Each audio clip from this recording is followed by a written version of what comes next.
சிலர் ஆசைக்கும் தேவைக்கும் வாழ்வுக்கும் வசதிக்கும் ஊரார் கால் பிடிப்பார்.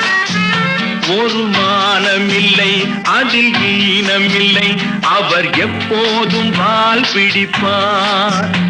எதிர்காலம் வரும் என் கடமை வரும், இந்த கூட்டத்தின் ஆட்டத்தை ஒழிப்பேன். பொது நீதியிலே புது பாதையிலே வரும் நல்லோர் முகத்திலே விழிப்பேன். வரும் நல்லோர் முகத்திலே விழிப்பேன். நான்